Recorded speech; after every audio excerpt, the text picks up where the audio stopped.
Hey you heroes! Welcome to Marvel Champions Monthly, a fan cast about the card game Marvel Champions by Fantasy Flight Games.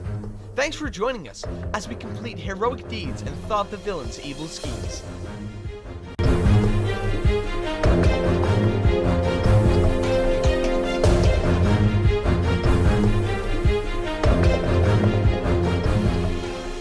Hey everybody, welcome to the MCM podcast. We are a fan podcast about the card game Marvel Champions and more.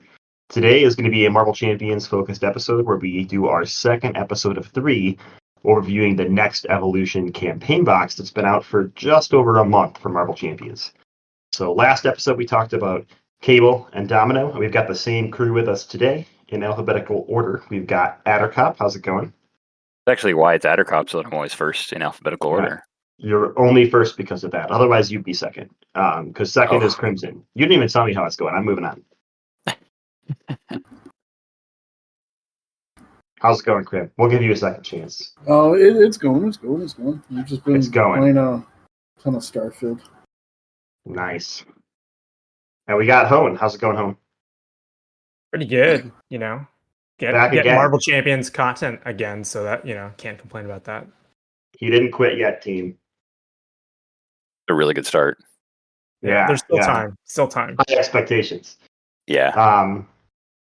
So today we're going to talk about the first 3 villains from the Marvel Champions box. But first, we haven't done this in a while. We've got some listener questions. Everybody ready? Yeah, no one was prepared for this because I didn't tell you ahead of time. I'm so organized. Lead from the front. So the first listener question is real easy. Everybody should be able to answer that. Other than Marvel Champions, what games have you been playing recently? So we'll go in alpha numerical order again with Attercop. Okay. I normally play a lot of Warhammer 40k. And I haven't been able to lately because of my schedule, but I've been making some time for a different Games Workshop game, playing Middle Earth, the Middle Earth strategy battle game, which is a really, really cool system. Nice. Do you play as good guys and bad guys in that game, or only one? Do you mean me personally, or are you talking about like as a player? Are you able to? As a player, or you personally, both. Yes to both. I really like playing Isengard. And I really like playing as I'm building a Shire army right now, so it's a lot of fun. Nice. All right, we'll move on to Crim. What have you been playing recently? Still playing Morgana on Pixelborn since can't get any products anymore. Scrubbing along. Nice. I get it. Yeah. And then been playing a ton of Starfield. I did the new game plus like 10 times already. Nice. And beyond that, just Magic and Dorkana, and yeah, that's about it. And getting crushed by Juggernaut. Oh, dude. Juggernaut. Yeah, pre-cons are not. Yeah. What about you, Hone? How have you been doing? What have you been playing? I haven't been doing too much stuff, but Lord of the Rings, LCG, we have a weekly Austin group, so I've been trying to make it out to that. We're going through the Dream Chaser campaign, and just trying to get more ashes in, because I feel like a complete noob in that game. Yeah, we're all noobs in that game. I've been playing a little bit of Ashes, and then Lorcana and One Piece. But they're competing because our game night is on the same night of the week, and the One Piece, the Straw Hat crew really feels like I've abandoned them because I haven't played with them for a while. And this week I had an excuse because when the event happened, it was also a One Piece pre-release event, and they were sold out. So I was gonna have to be like on the waiting list, but they were pretty upset with me still. So I've abandoned. As I understand it, the Straw Hat crew is the name of the main crew, yeah. And is that what you call your gaming group? No, that was. Or is that what you team with? I call them nerds. Okay, so we berate them. Cool. I'm making sure that's still what we do. Yeah, that's still what we do here. That's how we roll. We're 90s. Nice anime cards, dork. Yeah, cool. You nerd. It does look like an interesting game. I will say that. Oh, Cream just showed interest. We're gonna make him play. This is gonna happen. Yeah, big mistake. Yeah, I mean, just wait until he sees Crimson the card art. plays He's gonna be all about it. all card games. In fact, so somebody was redoing the Highlander card game from the 90s. And unfortunately, because of this new Highlander movie that they're working on with Henry Cavill, they got a cease and desist from it. Because Did it was you like see that Overpower is coming Yeah. back? Yeah, I did. Except for it's still using the original 90s rules instead of updating and giving The us same more graphic of a, template. yeah, Wait, like give us a brawler, a new set of rules instead of this. Because the original game is very much like poker. Like you bet on who's going to win the round and stuff like that. It's really weird. Did you say they're making a new Highlander movie? Yeah, with How can- Henry Cavill. Wait, how could they be making another one when there can only be one? It's a reboot. Yeah, I know. I'm sure. And I'm sure there's it's- time travel. In it, It's don't also worry. supposed to be a trilogy, and they have talked a little bit about it. How the first movie is going to be more introduction stuff to the universe and stuff like that, and not have it. Look, I'll let them do it and see what happens. Hopefully, a new Highlander card game comes out of of the movie, and that would be great. You'll let them do it. You need to chill out, Grim. Yeah, You'll allow them to do it. you don't understand my obsession with Highlander. We're about to. No. No. Anyway, that was question. That was That is- question number one. That was question number one. Okay. Question number two is for only Hone. People ask questions. They said we didn't talk about Hone enough when he showed up. So people want to know, Hone, what's your history in card gaming? We didn't even introduce you. We were just like, this nerd's on the show now. Hope everybody's ready. That guy. We know him. Who else? What else do you need to know? We know him. He's a baseball hat on Discord. That's all you need to know. Blue hat. It's my Discord avatar. So, what do you want to know? My card game history? Your card game history, your Marvel history. Yeah. My card game history starts off with Magic, which I think is probably how a lot of people were. I think my first set was Ice Age / 4th edition ish, around that nice. time frame. Did some Fallen Empire, and then I kind of stopped after I think like Mirage 5th edition, I guess. So you remember when Fallen Empires was 50 cents a pack? Yes. Yeah. That's like when I started doing, I guess, card games. Then, a lot of the kids at school only bought it because the art was pretty or something. But cared. You had nothing that one about the guy game. in your play group that had a Pestilence deck, right? Yes. Yeah. Okay. Well, we're there. Yeah. Okay. I got the era. Yeah. And then kind of fell off of that, and fell off of board games for a long time too. And then started getting back in, I think, when I started working, and then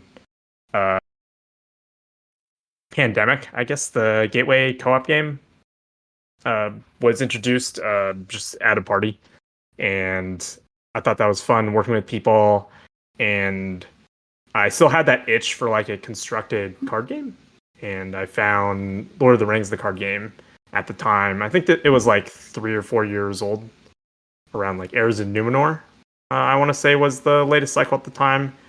And so I fell pretty hard into that game because it was kind of the only, I think, like constructed solo / cooperative game. Because the problem with Magic is you had to have people to play with, so you had to be social and have friends. It was much easier to just play by yourself, So I did that for years, and then did a little bit of Arkham, but didn't play that as religiously, even though I still collect it. I think it's probably more on my shelf of shame than the other LCGs, and then got into Marvel when that kind of came out. What I learned is Hone does not condone of having friends. Everybody hear that at home? Yep. You have friends, you're not Hone's friend anymore. If you ever want to play Arkham online, just let me know. I'm always up for Arkham. Yeah, I would probably feel better about that for all the money I spend on it and don't play it. Yeah. So we can't be Hone's friend? We can and cannot at the same time. It's an existential crisis. It's like a Schrodinger's cat. Schrodinger's hunts friend. I'm gonna have to take down my Etsy listing for my Hones Honies shirts. Yeah. Dude, that's I awesome. hope you bring that I to Kind love of that Heroes. so much. You making shirts for Kind of Heroes, Attercop? Probably make one that I'll wear. Yeah. Well, the third question is, do you only play protection, or are you a sane human being? I can't be as cool as Americano. You know, I can't live Got up to it. that. What is You're your not that favorite aspect? defensive. Yeah, I'm not What- that defensive. What is my favorite aspect? Yeah. That's a good question. I think I like all them to some degree. I think since I do play a lot of solo, definitely I think justice and leadership tend to fare the best. But That's what I'm talking about. in multiplayer, I actually do tend to play a lot of protection. I remember this one time at the first Kind of Heroes I left all my cards back at the Airbnb, and I borrowed a Drax protection deck from Americano, and he did not include a Night Nurse in there. And I was playing with Sko, and we just need to hit the villain one more time, but I was stunned, and I couldn't unstun myself without don't speak of attacking, those so we evils. lost. Yeah. That's It's like really good. You know, like the one thing protection's supposed to be good at doing, right? Playing Asking Night your Nurse. favorite aspect is like asking who your favorite child is. And my kids Yeah. asked that this week, and I told them Attercop, and they didn't understand. But my wife Yes. thought it was really funny. So In your face, kids. I mean, do you need a fifth host where it's just like pool aspect? no, Pool not aspect's yet. my favorite. That's Not gonna yet? be me. Or do you just say basic? I just run Power and all of us. I just do basic. Basic also is me. not an aspect, and we feel strongly about that on this show. So Some of us feel strongly about that on this show. Yeah, other ones Okay, just don't okay. care.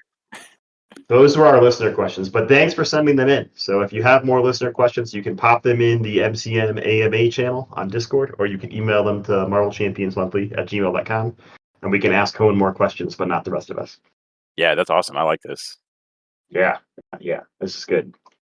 Well, guess what else you're gonna like? Talking about the first three villains from the next Evolution box. So, we've got 3 villain scenarios and 4 of us. So Attercop doesn't get to talk. You just have to be silent whole episode. Good I'm sure. luck. But I'll go through the first scenario, which is Morlock Siege.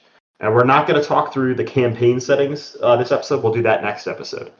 So I always like to start explaining scenarios by the main scheme card. So the first main scheme is Knock Knock. You're going to include the Marauders as your villain on side A or side B for expert mode. We'll get to that in a minute. You're also going to include all the Morlock Siege cards, the standard encounter set, and 2 modular encounter sets, Military Grade and Mutant Slayers. For setup, you're going to put is it Routed or Rooted? It depends on if you're from the north or not. Environment into play. Set the Hide Treachery and each Morlock ally aside. Spoilers. Shuffle the villains together without looking to create a villain deck, and the top card of this deck is in play. So that Marauder's deck is a deck of villains, and you're not going to know which one is popped out first. When you flip Knock Knock over to the other side, it starts with 1 threat per player, it goes up 1 per player per round, and it pops at 6 per player. And the forced response is, after resolving step 1 of the villain phase, place 1 knock counter here. If there are at least 3 knock counters, advance to stage 2A. Or if there are 3 villains under Roaded, the players win the game. So you can try to win on this scenario, or you basically have 3 turns before it's going to advance. So that's the first main scheme stage. Now we're going to go back to the villains. There are, I think, 7. 1, 2, 4, 6, 7. Yeah, 7. 7 different villains in this Marauders deck. They're all double-sided, A side and B side, and each villain gives the players a choice. So I'm going to read a couple of them here, and then I'll just hit the highlights on them. But Arclight is the first one listed on Hall of Heroes.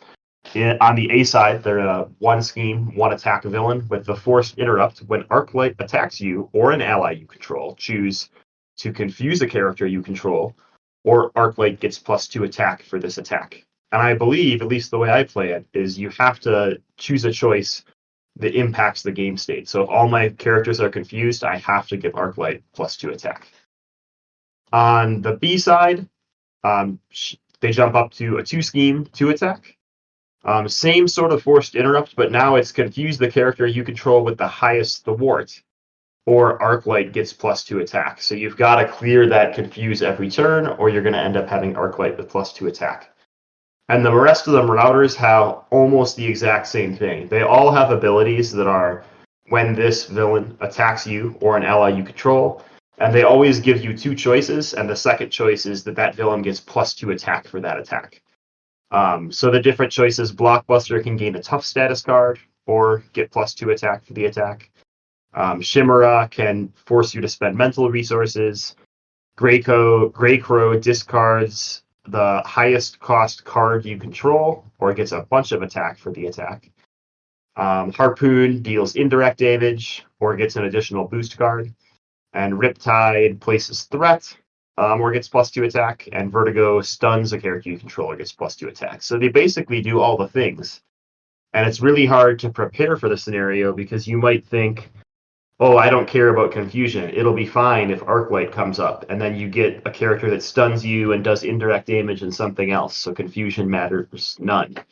And I really enjoy that. So randomized villain setup. Like we said on the main scheme, it's defeat 3 villains to win the game. So what's the rest of the scenario? There's all those things we set aside, like Morlocks and Hide and Rooted. So we should probably go through that. So Rooted or Routed is a environment card that's going to start in play. Cards under here are not in play, so if that minion comes up, they can still enter the field. With the forced response, after the villain is defeated, put it under here. Discard each minion that shares a title with the top villain of the villain deck, because you've now revealed the next villain. And then the villain activates against each player in player order.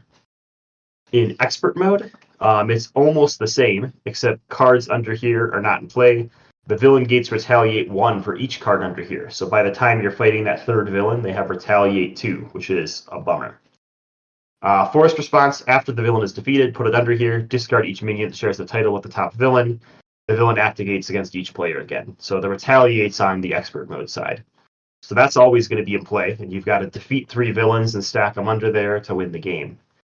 Once you advance to A by the knock counters, we get a new when revealed.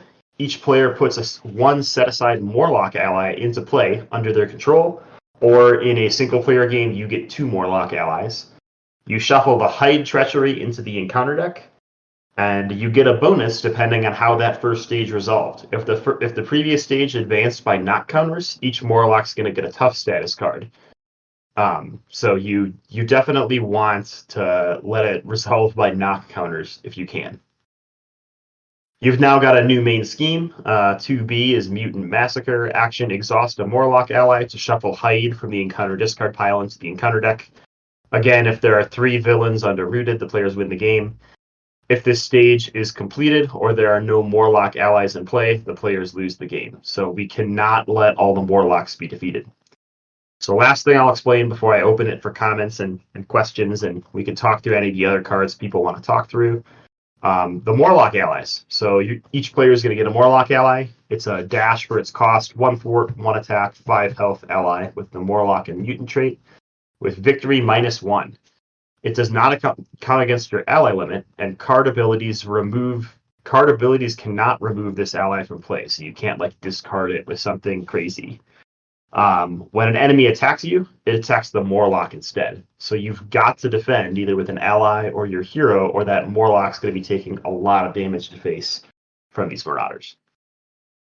So that's like the overall summary. You're getting to build up for a little while, maybe work on that first villain, and then you're going to get these Morlocks you have to defend and make sure that they don't get massacred, otherwise the bad guys win.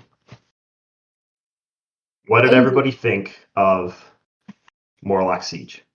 I enjoyed it. I played it about 3 times. 2 of the times we never even got to the second stage. You defeated 3 on the first stage? Yeah. In 3 turns? Justice, buddy. Justice. No, Well, it pops either way on the third turn, though. yeah, but Okay. they all have really low hit points. I mean, That 9 is hit points. true. I can do 9 hit points with Wolverine like every turn. Okay, so this is a Wolverine game. Got it. Of course. When is it not a Wolverine game? The Bub. only time I had trouble was when Grey Crow showed up. He sucks. Grey Crow's ability is either to discard the highest card you control, or give them plus X attack, where X is the printed cost of that highest card. So they're hitting big. Yeah, so I mean, Bigly. super fun. Super fun aspect. I like the randomness of the villains, which allowed me with my super OP deck to even, still not be as OP as, a previous game was. I did have, like, the first game I played with them, I thought it was, I was actually like, man, this is too easy because, like, I hit, like, Riptide, and then I hit Arclight and Blockbuster, and I'm like, these guys don't really. I wasn't too worried about any of them. But once you hit some of these more stranger ones, like Chimera and Grey Crow and Harpoon's actually way stronger than I think people give him credit for. Then you start getting these more unique abilities in there instead of just the something gets confused or something gets stunned, and tough. I don't care. I play Wolverine. But yeah, This is the Wolverine show now. yeah, it's always the Wolverine show. But yeah, once you get into some of these more unique characters in there, it gets a lot better. Yeah, I thoroughly enjoyed it. I really did. And the one game where I did go to the second stage with the Morlocks, I had actually a blast in that game because I thought the mechanics with the Morlocks getting the hide and trying to protect them. Because I'm sitting here with Wolverine, and now instead of attacking every turn, I'm defending, which was unique. Because normally I don't do that with Wolverine. I just let it go through. What did you think, Hug? I also really like this one, especially as a first scenario. I don't think it's the hardest one, but the RNG, I think, like Krim is saying, can really, depending on kind of how your deck is built and what you're good at, you may want. Well, everyone hates Grey Crow, I guess, but like certain characters can be impacted a lot more, depending on like what your deck is bringing to the table. The other thing I always enjoy in scenarios is when there is kind of this like story progression that they're building in. Like I think the knock into the Mutant Massacre main schemes and how it progresses adds that flavor that is really fun.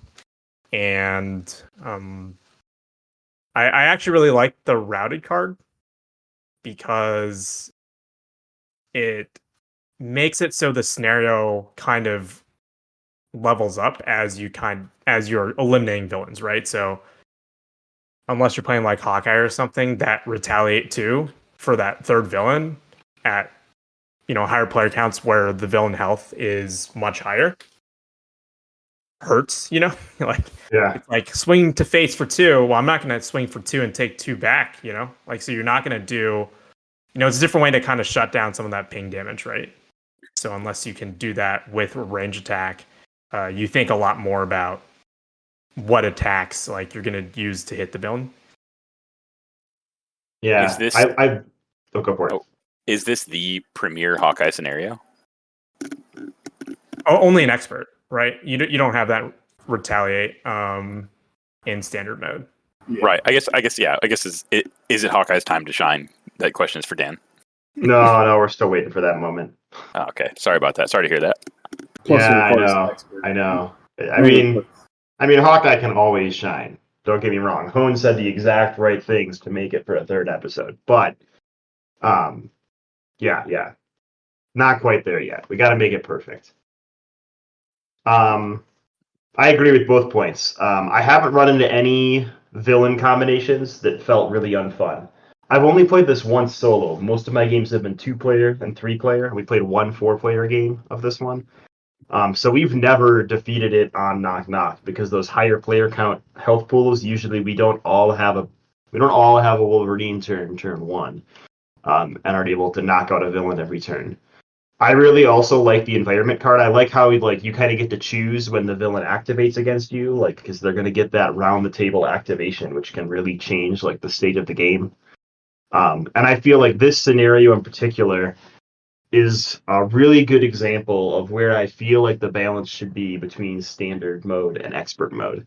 I feel like standard mode is totally winnable with the precons, winnable with almost any of the precons that are out there. Like you can grind out a win. You're going to get this Morlock to help you out. Kind of got to pull you along. And expert mode is actually a pretty hefty chunk up, right? Like the extra retaliate and all of the plus stats on all the villains and all their ability choices getting worse. Like expert's quite a bit harder, and I feel like that's something that the designers have learned, right? I think a lot of times previously the difference between standard and expert was like hit points and like one stat value, but here like it really shifts how you play the game, right? Allies can like no longer be used to be thrown at the villain for attacking, which is kind of a bummer because we'd like more of that because that retaliate hurts them way too hard. And I think that's a really good balance to strike. I think standard should be playable by the precons, and it should still be fun when you construct your deck. And expert should be where when you try to play it with the precons, you're like, whoa, this is why deck construction exists. I need a challenge. And I feel like this one nailed it. Yeah, I would even go as far to say that this is probably my favorite or most balanced, most interesting first scenario of any of the boxes. Like, don't get me wrong. Crossbones exists still. Hold on. I love Crossbones, but this is technical in a way that Crossbones isn't, but yet without being super difficult. It is. I like both still. Just if we're drawing comparisons, I like that Crossbones like really forces people to decide when to let those main schemes pop, since there's 3 of them. Here, what I found is with Knock Knock, we almost never thwart the first 3 turns. Like, we just spend it building, and, like, maybe one person will jump down a turn so we don't pop out on the main scheme. But, like, we just let the 3 knock counters happen while we build our board, and then we lay into the villain. So it doesn't give you that, like, tension of what's going to happen. But before you find out what's going to happen, that works fine. So, I mean, I still like it. I won't sit here and listen to somebody say that the villain whose whole thing is he pulls out gun isn't technical when its scenario is him pulling out gun. Yeah. It's pretty technical. I'm just Thank saying, you, my like, Crossbones brother. Yeah, if I had sometimes he to pulls out gun. If I had to choose between Crossbones or this one, I'm choosing this one. I mean, that's fine, but Crossbones is technical. Sometimes he pulls out I gun. saved my verdict for episode 3. Any Marauders, like comic lore tidbits you want to throw at us? Who are these nerds? Yeah, so the Marauders are a group of, assassins, obviously by the keywords, who their main goal is to get rid of the Morlocks because the Morlocks are not cool, pretty mutants like the X-Men are. And there's a little bit more like under the surface to that, like as to why. But Mr. Sinister is saying like, yeah, these guys genetically they stink. Let's get rid of them. And it kind of expands the X-Men's role to protect, this colony of mutants. So it's pretty cool. Everybody knows the term like the mutant massacre and like what happened. And the dubious Gambit. yeah, the dubious association of Gambit. And then also, I think it's worth noting that I often confuse this team for the UFOs, which is a group of Hulk villains that are pretty lame. So kind of funny how that works out. But Riptide looks a lot like Vapor. They do look like the UFOs. At first, I thought you were going to say they're a group of people that maraud, and I was going to laugh, but we missed that comic timing. Yeah, I could have done it, I guess, but yeah, you got me. That's okay. Well, don't worry. They're also in the X-Men 90s cartoon, right? Is that not the Nasty Boys? Or were there were the They're- Marauders in there? They're both in it. No, yeah, I think they Oh. actually attack the Morlocks, right? When like Storm's down there. Yep. Yeah, that's them. If Krim Yeah, doesn't because, remember it, it wasn't real. I'm just saying. Because Oh, I'm sorry, I Calypso was was muted. in Yes, the animated they series are. as well. Yeah, they are. Okay, I'll believe it. I'll believe it. That was the best series ever, man. I'm telling you right there. Well, don't worry, we're not done talking about them yet. Because who wants to talk about scenario 2? Do we have a volunteer? Do you want Juggernaut, Krim, because you loved him so much? Sure, I'll take Juggernaut. Well, the good news is for scenario 2, we already talked about the villains. They're the same. We're gonna pass it to Home. Yeah, I picked it so I didn't have to talk about the villains again. So the next scenario is on the run. You have your first scheme card, got to get away. So one of the fun things about this one is that you have all those same villains from that Marauder set, but you put in one random Marauder villain. So you're not going to fight 3 different ones. You're going to fight one random one for the entire scenario. So you're only fighting one of them. So hope you don't draw a Grey Crow, I guess, and have to deal with Grey Crow and can't change that. And in this one, you also get this, I guess, attachment called Hope's Captor. And it's this permanent attachment that comes into play. And when you have another Marauder minion engage with you on it starts on its confidence side. And when you have a Marauder engage with you, it actually schemes instead of attacking you. And then once you actually defeat the villain the first time, since these Marauders are double-sided, right, there isn't a stage 1 or 2. The way they've done this is that Hope's Captor flips to the other side, to the Desperate side, which then gives the villain 6 per player hit points, and then advances. That's how you advance from stage 1 to 2. So when you actually flip the villain, it actually advances the stage to the second stage, and it has the same effect of if you have Marauders engage with you, it schemes, and then also boosts its scheme and attack by 1 each. So the villain does get a little bit harder and is a little, I guess, kind of beefier, hard to kill. And it's one of those ones also, if you let the main scheme for stage 1B kind of scheme out, you lose the game, right? So you do need to keep this main scheme under control. And it starts out with 1 scheme per player, has the normal 1 per player acceleration, and it goes up to 8 per player. So it isn't like super high, but it's not super low like some of the other scenarios like Crossbones or whatever, right? And one of the things that's interesting about this as well is that they have on this main scheme a differentiator between kind of expert mode and standard. So an expert, the villain gains steady already.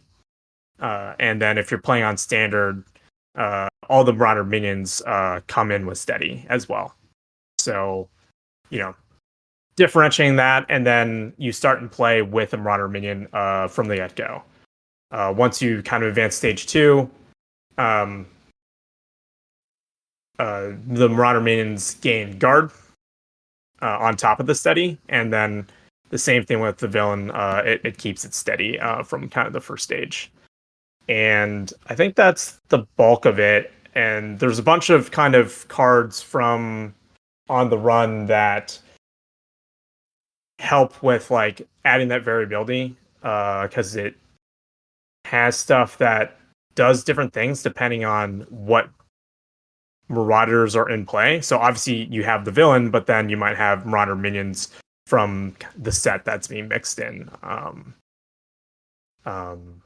that you're playing against. And I think covers at least most of the feel of how On the Run works, since we already covered the Marauder minions or the Marauder villains. So what did you all think of this scenario? This one was a little bit harder, but it was quite fun.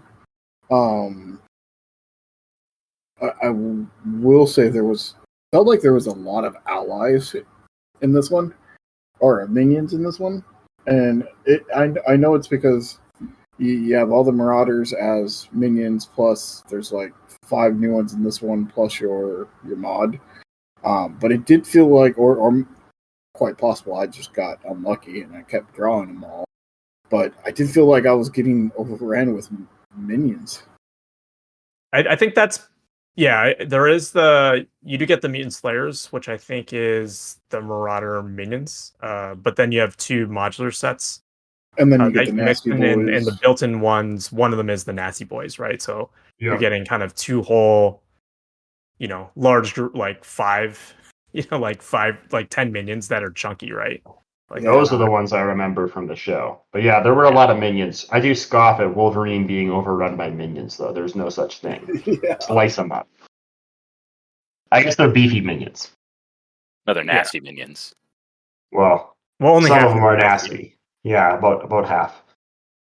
And come on, who doesn't like Slab? That guy's not nasty. Why are you so mean? Ugh, I just don't like saying slab. Yes, I do. These Makes are me feel definitely like a the ones fucker. that I remember more from the show with George and Hairbag. Hairbag, yeah. See, come on. I like this scenario a lot. I like it.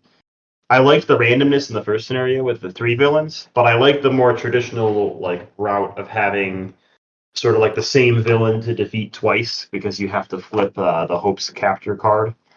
I found that to be more like in the realm of normal Marvel Championsdom, but also with a unique twist on it. I really enjoyed this scenario in general. I like the idea of Hope's captor, and I like the idea of when you play this scenario, each time you get like a random villain. So you could play and say, hey, as a team, we're going to pick the villain, or you can do it random like it says, right? And you could prepare for one villain, and then it's a completely different one or something like that. And you get Grey Crow. And you get Grey Crow every time. Every time I play with Krim. It's true. I think that this scenario is a very, very good opportunity to bring back the community favorite, where I rate a scenario based on the number of Predator references in it. And for this one, I'm going to give it a firm 10 out of 10 because it has one. The art for tag team is the most distracting part of it because I can't look at it without thinking about the Predator quote that I probably can't say on our podcast. You'd be fired.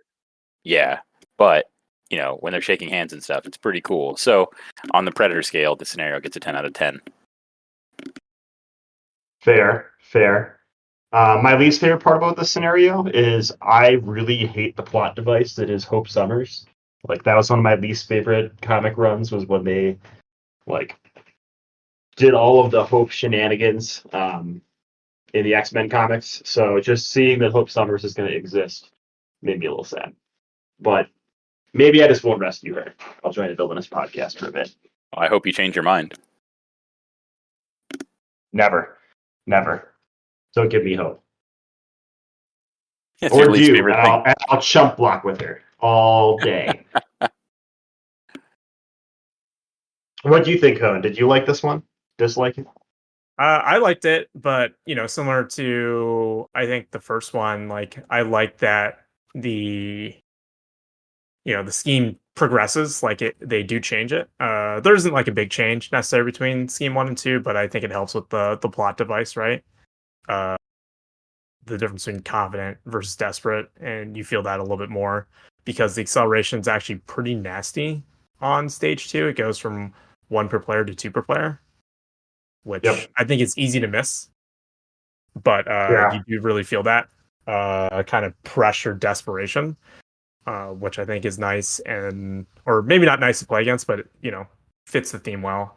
And yeah, I like the RNG part of it, and getting steady on villains makes expert definitely more challenging, right?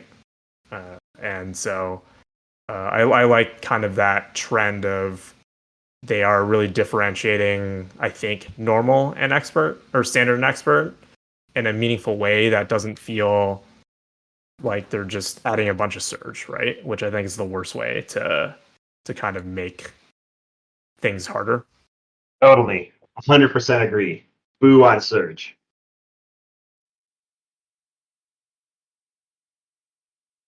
Any other last comments before we finally move on from this marauding band of marauders? It's really cool to see them, I think, have this is the first time they've done it, but like have a villain set that is used across multiple scenarios. And I think they did a good job of, they don't feel like there's obvious similarities between like it's like, oh, I fought Grey Crow, turns out he still sucks, like in scenario 2 or whatever. But it's nice that they don't feel the same, the scenarios at all. And so I do like how they do have different feels to them. If you're doing it in a campaign setting, now I did not play it as a campaign setting, but I could see you going, well, if one of the three villains you defeated in the first scenario can't be the main villain for the second scenario, that could be interesting. But this way, it is always somebody different if you're doing it linear. Thematically, that makes a little sense, right? They captured Hope and got away. They weren't at the massacre. Yeah. That was a distraction. Yep. Yeah, I like that a lot. Well, let's keep the momentum going and have Krim tell us all about Juggernaut. Juggernaut. All right. We'll start with the main scheme, which is the Unstoppable Juggernaut. So you're going to get Juggernaut, you're going to get Hope Summers standard set and the modular set. They recommend the Black Tom Cassidy set. The setup is you're going to attach his helmet and to Juggernaut, and you're going to put Hope Summers into play under the first player's control. And before I read the next part, the backside of the main scenario, I'm going to go over the helmet. So the helmet has two sides. It's an attachment for Juggernaut. It has permanent. Obviously, it attaches to Juggernaut. While it's on its normal side, Juggernaut has Stalwart, and his attacks gain Overkill. A hero action is spend 3 resources of the same type to remove each momentum counter from Juggernaut and flip this card. When it's flipped, it's going to become exposed. It loses the Stalwart and Overkill. Juggernaut will now take an additional damage from each card with a printed mental resource on it. And then force response after Juggernaut schemes, place 1 momentum counter on Juggernaut and flip this card. Okay, so the main scheme, it's going to be a 7 per player, and then ticks up 1 per player every turn with a initial 1 per player. Its force interrupt is when the scheme would be completed. Instead of completing it, you're going to do the following. Remove all threat from here. If Juggernaut is exposed, if Juggernaut exposed is in place, so if the helmet has been removed, you're going to flip it back and put the helmet back on him pretty much. You're going to place 1 momentum counter on Juggernaut, and Juggernaut attacks each player in player order, even if they're in alter ego form. Okay, so Juggernaut, his stage 1 is a 1 attack or 1 scheme 2 attack with a star. Juggernaut gets +1 attack for each momentum counter on him, and when you reveal Juggernaut, you will place a momentum counter on him and give him a tough status. Now for stage 2, it's going to be 3 attack instead of 2 attack, and then when revealed is place 1 momentum counter. If the helmet is exposed, you're going to flip it. Otherwise, he's going to gain a tough status.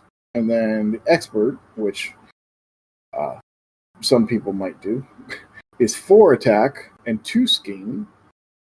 Also still +1 attack for each momentum counter. When revealed, search the encounter deck or discard pile for the head of steam and reveal it. Shuffle your deck. If Juggernaut is exposed, is in play, flip the helmet back down, and then otherwise give him a tough status. Head of Steam is going to be an attachment that Juggernaut gains Retaliate X, where X is the number of momentum counters on Juggernaut. When you reveal this attachment, attach to Juggernaut and place 1 momentum counter on him. A hero response. After Juggernaut attacks you, spend 1 resource for each damage dealt by this attack to discard this card. So if he does 4 damage, you got to spend 4 resources to get rid of this card. He's also going to have some. Oh, obviously, he's going to have lots of attack stuff in there. I do want to go over the Hope Summers card because that's a card that is going to be in play with you. She's a dash cost, obviously a star for thwart, star for attack, and then 3 health. Setup: the first player puts Hope players into play and does not count against ally limit. So her attack and thwart is her Hope Summers base thwart and base attack are equal to the thwart and attack of your hero. Not the base attack or base thwart, but the current thwart and attack of your hero when you activate her. If Hope Summers leaves play, the player leaves the game. Yeah, I had a real tough time with him the first time I played him. I made the crucial mistake of just ignoring momentum counters and tried to burn him down because I was thinking, well, he's just a rhino or maybe a venom on the top end. And What's the big deal, Grim? You can't take 15 to the face? He crushed me like badly. That Stalwart and the overkill on the helmet is so good. You really want to flip that helmet down. Black Panther's time to shine. Yeah. Were you playing Wolverine? Was the Wolverine strategy? Yeah, let's play the Wolverine. Yeah, just let him hit me. I'll heal too. It's fine. Yep. It did not. I did not have fun the first 2 games I played Juggernaut. It wasn't until the 3rd game when I started to, try different tactics. Yeah. And he was I didn't realize that overkill was going to be so much worse for me because it's like, well, okay, well, if I can't take all the damage, I can always just block with allies.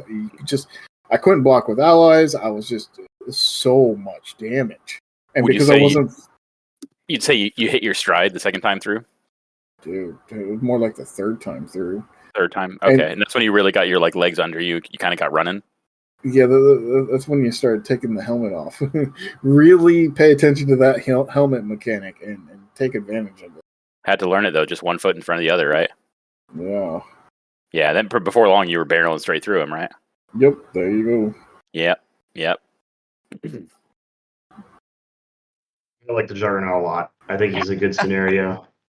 I think he takes a lot of teamwork, and that makes me happy, right? Anytime, I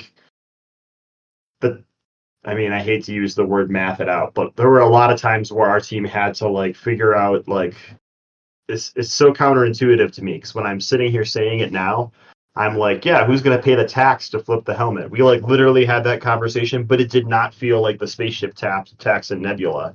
It was more of a desperation. Who's going to do this? Someone has to.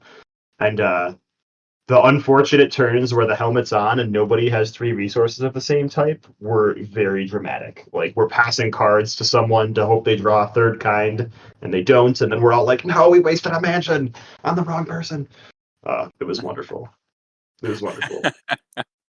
Black Tom's a jerk as well. I think that was the included modular set. Yeah. Black Tom is a jerk. Black Tom or the Creeping Willow, because Black Tom brings the Creeping Willow. All of the above. Yes. All of it. All of it. Yes. Yes. I actually felt. I think I enjoyed Juggernaut. I don't know if I liked him as much as the previous 2. He felt a little more. I think I think what you expect out of a standard scenario, but I think he's well designed. Depending on, I think, your deck construction. I played him a bunch solo. How many times did you flip the helmet in your games? The first game, none. Well, that's probably a mistake. Yeah. Yeah, it was. But I think I only had to flip the helmet 2 or 3 times in a lot of my true solo games. Obviously, Confuse is a really good friend of yours, Mm-hmm. Because if you can keep it from flipping back, if you never let him scheme, then once you like get rid of the stalwart and overkill, it's not as bad, right? And then he feels like a normal villain to me at that point. I feel like there's 3 copies of that Treachery Siderax exemplar where it just flips the helmet if he was exposed. That really did it for our multiplayer games. We would always like remove the helmet, flip down, confuse him, and we'd be like, all right, we're going to trade confuses. We're all going to get a turn to go to bed and take a nap and heal up. And then every single time, like, one person would flip down, and then the confuse would get absorbed, and the next player would, like, draw a Siderax exemplar and flip the helmet back. And we'd all be like, no, why? Why must this happen now? You just need to play protection so someone can run Black Widow, right? No, thank you. No, thank you. I'd rather die. Draw me another. I'd Yeah, like to yeah. take a different card. Thank you. I'd rather play a different scenario than play protection. You could just do Lucky Break and Domino. That's pretty true. good. That's true. You know, I feel like there's not a ton, but there's definitely There's enough treachery cancel. Yeah, but enough if you treachery build for cancellation. Juggernaut, it's fine.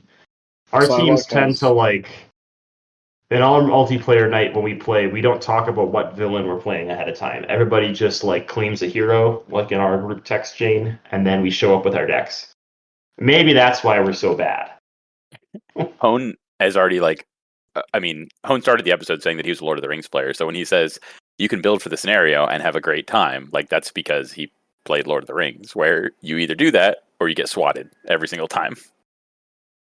Yep. Yeah, I also basically only play on expert, so that's kind of it gives you that Lord of the Rings feel, right?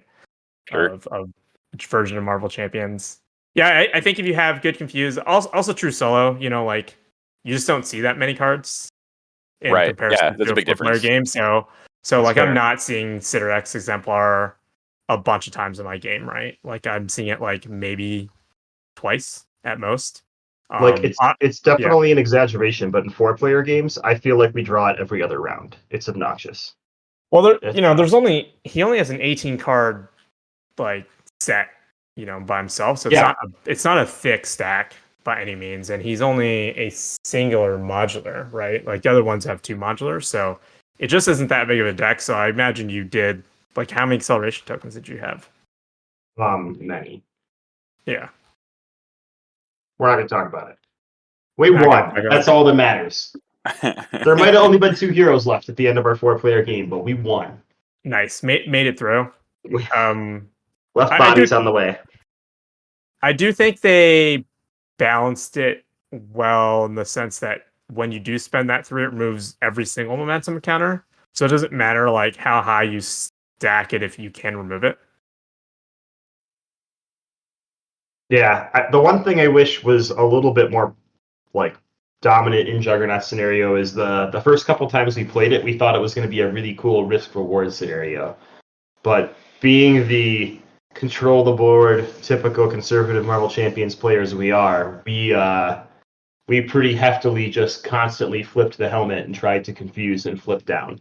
And there was a little bit of risk-reward in case you drew one of those exemplars, but like it always felt like the right decision was to do the safe thing and like minimize momentum. It never felt like, oh, we can last one more turn with that helmet on. At least that's how our group played it. It's so satisfying. Yeah. It's so satisfying that your table has this clever plan to try to outwit the Juggernaut because he's a big dumb idiot, and his solution is to put his hat back on and just punch you to the moon. That speaks once again to like the accuracy of this game in terms of like how characters work. Like you have literally a whole table or a whole super team saying like, oh, he's just a big stupid. Like what's the worst he could do? What does outsmart him? Those fists are really big. Disappointed that the Siderax exemplar doesn't somehow reference the Crimson Bands of Siderac card we have, but that's okay. I thought it was going to stun the first time I drew it, and then I was mildly cheekily disappointed. That's the same Siderac, I assume, right? Our Marvel Champions lore person could tell us. One and only. So what you're saying is that you wish the Juggernaut also stunned you? Yeah, I did 7 damage and stunned me without attacking. Yeah. That would have been cool. Yep. I mean, And he then you did just, that a lot anyway, but And you just like packed up all of your Marvel Champions cards and like put them in a box. I mean, and, like, who am put I 'em in a kidding? If faucet. he ever attacked me when I'm the first player, Hope was dying. And I'm sorry, team. But we're moving on to scenario 4. Yeah, Nice. Fail forward. fail forward. I tried to do that once and my team yelled at me, and I was like, no, I really want to. The Arkham Horror I approach. really want to. Oh, you want her? Sure, go for it. Here you go. I did like this scenario a lot. I do like the traditional style of Marvel Champions with like I want to have at least one beat 'em up scenario per box, and I feel like this was that. I didn't have to overly think about it. It was just like remove the threats and punch face, and much like Attercop said, that speaks to him. That speaks to me too. Mm-hmm. Did you beat him up or did he beat you up? We lost. Let me look at my playbook. My play log. I played Juggernaut 11 times and lost 2. So that's not too That's bad. pretty good. That's pretty good. What'd you think of Head of Steam? I feel like a little disappointed with Head of Steam, just because if you're able to flip the helmet, the retail doesn't do anything, right? I mean, it makes no sense. He's not a mutant. He doesn't literally have a head of steam. So I just threw it out of the deck. I'm just kidding. I like the not a mutant dig in there. You heard me. I heard you. It didn't feel like it felt worse as a 3 boost card than it did as an attachment. Yeah.